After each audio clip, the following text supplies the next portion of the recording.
ملتا ہے جو اپنی قوت فکری کو بھی اور قوت عملی کو بھی رب کی رضا کے لیے استعمال کرتے ہیں، اور زندگی کے مناسب موقع پر جن لوگوں کو یہ سوچ مل جائے کہ ہر کام میں اللہ تعالیٰ کی رضا کو پیش نظر رکھیں، اللہ تعالیٰ ان کو اپنا قرب عطا فرماتا ہے، اللہ تعالیٰ ان کو ولایت عطا فرماتا ہے۔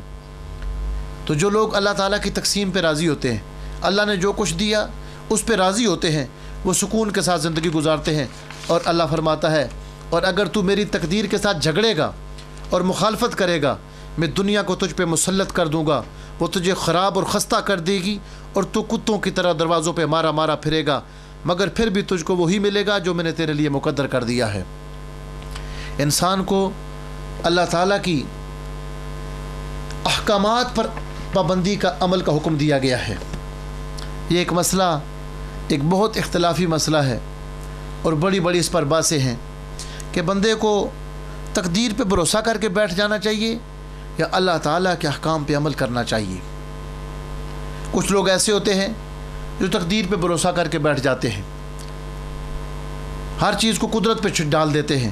حضرت شیخ سعدی شیرازی رحمۃ اللہ علیہ نے بوستان کے اندر اس بات کو سمجھایا ہے کہ ایک شیر تھا، ایک لومڑی تھی، جب وہ شکار کے قابل نہیں رہی، اس کی ٹانگ ٹوٹ گئی، لنگڑی ہو گئی، تو وہ ایک غار میں جا کر بیٹھ گئی۔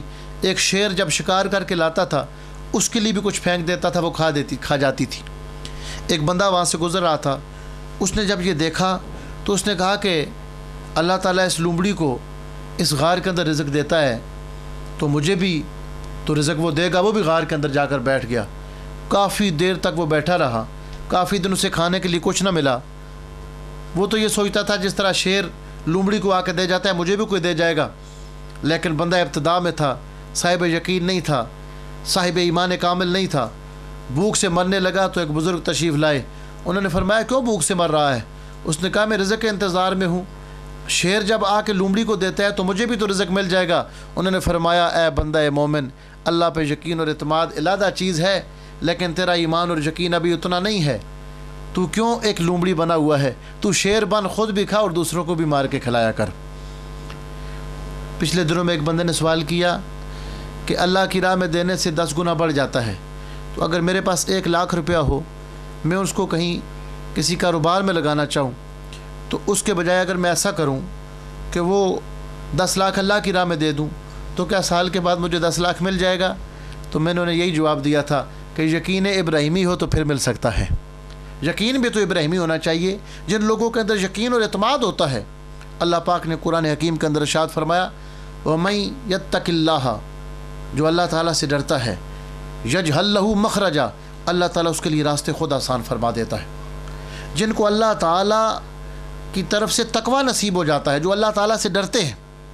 ہم ایسے لوگ ہیں کہ بزرگ فرماتے ہیں کہ ہم ڈاکٹر اور حکیم کے کہنے پہ حلال چیز کھانے سے چھوڑ دیتے ہیں، حلال چیز سے پرہیز کرتے ہیں، لیکن اللہ تعالیٰ کے کہنے پہ حرام چیز سے نہیں رکتے۔ جو لوگ اللہ تعالیٰ کے حرام کیے ہوئے سے رک جاتے ہیں اور اللہ تعالیٰ کے احکام کی پابندی کرتے ہیں، اللہ تعالیٰ ان کے دلوں کے اندر نور یقین پیدا فرما دیتا ہے۔ وَمَن يَتَوَكَّلْ عَلَى اللَّهِ فَهُوَ حَسْبُهُ، اور جو اللہ تعالیٰ پہ بھروسہ کرتے ہیں اللہ تعالیٰ ان کے لیے کافی ہو جاتا ہے۔ اللہ تعالیٰ ان کے لیے ایسے ایسے اسباب پیدا فرما دیتا ہے جہاں سے اس بندے کے وہم و گمان بھی نہیں ہوتے۔ وَيَرْزُقْهُ مِنْ حَيْثُ لَا يَحْتَسِبُ، فرمایا اللہ فرماتا ہے میں اپنے بندے کو اس کی ضرورت کی چیزیں وہاں سے دیتا ہوں جہاں اس بندے کا وہم و گمان بھی نہیں ہوتا۔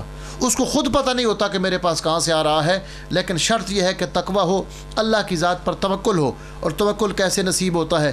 اللہ کو یاد کرنے سے، ذکر و فکر کرنے سے، اور اس کی ایک آسان صورت یہ ہے کہ کوئی یقین والا مل جائے، اس کے پاس بیٹھنے سے اللہ اس کے دل کے نور کی برکت سے نور یقین عطا فرما دیتا ہے۔ کوئی صاحب یقین مل جائے۔ حضرت علامہ اقبال رحمۃ اللہ علیہ نے یہ مسئلہ حل کیا ہے کہ بندے کو تقدیر پہ بھروسہ کر کے بیٹھ جانا چاہیے یا اللہ تعالیٰ نے جو فرمایا اس کے احکامات پہ عمل کرنا چاہیے۔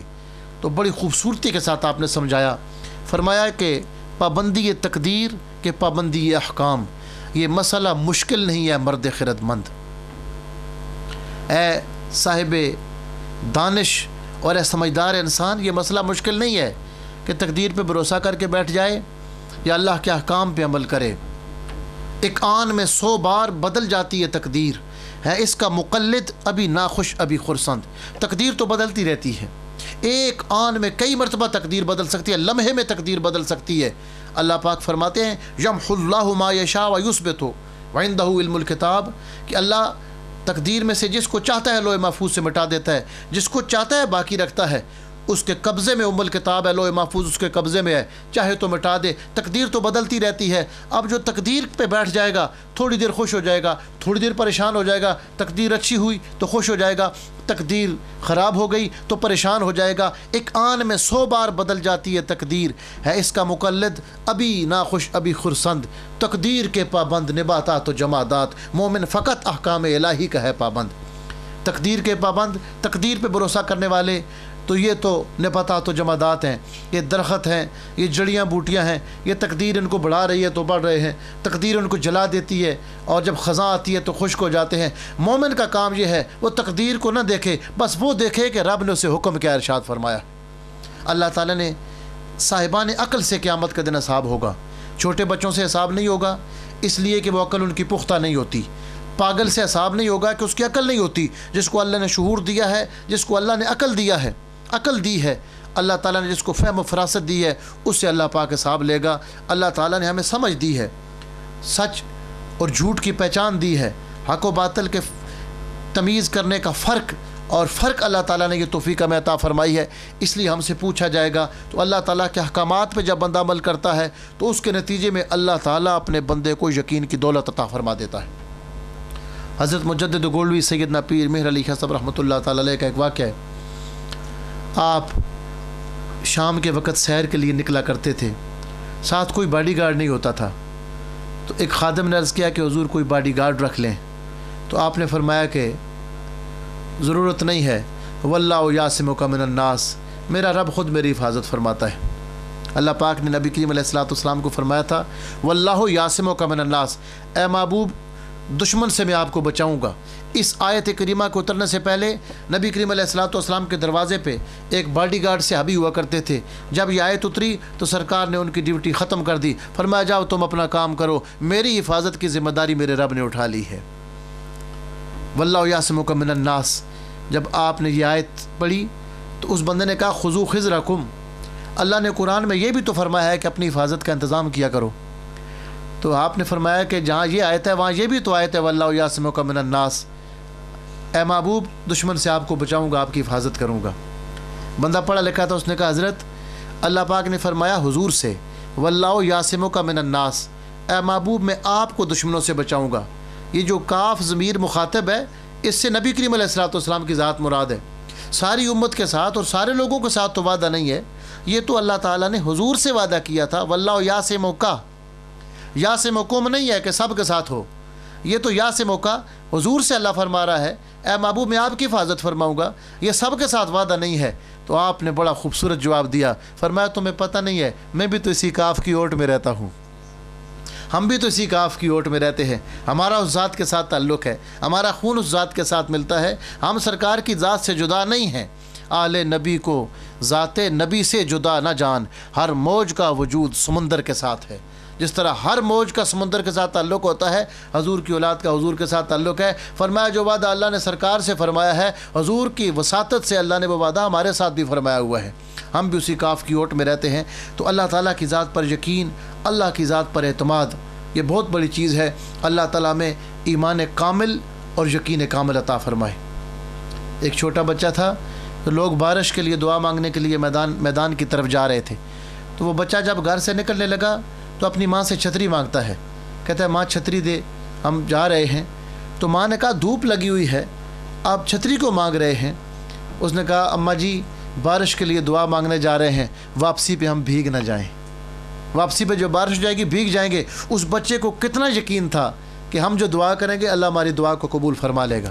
چھوٹے بچے کو کتنا اعتماد ہوتا ہے، آپ اس کو اس طرح اوپر اٹھا کے جب پھینکتے ہیں، جب کافی اوپر پھینکتے ہیں پھر آپ اس کو پکڑ لیتے ہیں، وہ ہنس رہا ہوتا ہے، پریشان نہیں ہوتا، اس کو اتنا یقین ہوتا ہے کہ جس نے مجھے پھینکا ہے مجھے پکڑ لے گا، نیچے نہیں گرنے دے گا۔ اتنا یقین تو بندے کا خدا کی ذات پہ ہونا چاہیے، جتنا چھوٹے بچے کو اپنے بھائی پہ یقین ہوتا ہے کہ مجھے اوپر پھینکتا ہے پھر مجھے پکڑ لیتا ہے، تو بچہ ہنس رہا ہوتا ہے، اسے پتہ ہوتا ہے یہ بندہ مجھے گرنے نہیں دے گا۔ اللہ پہ بھی یقین ہونا چاہیے کہ میرا رب مجھے گرنے نہیں دے گا۔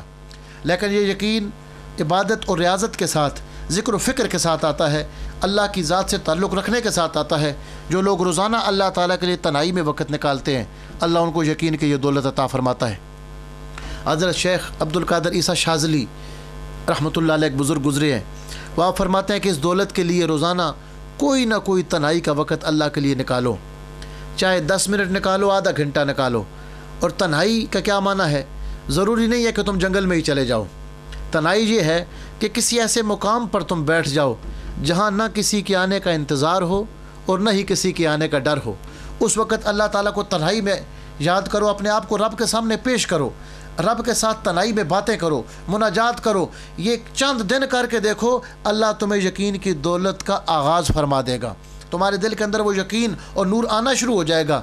نبی کریم علیہ الصلوۃ والسلام نے یہ تعلیم بھی ارشاد فرمائی ہے، غار حرا کی خلوتوں میں سرکار تشریف لے گئے تاکہ یہ امت کے لیے ایک نمونہ ہو۔ اللہ تعالیٰ کے جتنے مقبول اور محبوب بندے ہوئے ہیں، یہ پہلے تنہائیوں میں جاتے ہیں، کچھ عرصہ لوگوں سے الگ رہتے ہیں۔ حضرت واصف علی واصف فرماتے ہیں، جو لوگوں سے الگ رہ کے سوچتا ہے، اللہ اسے لوگوں سے الگ سوچ عطا فرما دیتا ہے۔ یہ جو اعتکاف رمضان شریف میں کرتے ہیں، اس میں بھی ایک یہی تعلیم ہے کہ کم از کم 10 دن تنہائی اللہ تعالیٰ کے لیے بندہ جب کرتا ہے تو تنہائی میں راز ملتے ہیں، تنہائی میں سینہ روشن ہوتا ہے، تنہائی میں نور یقین ملتا ہے۔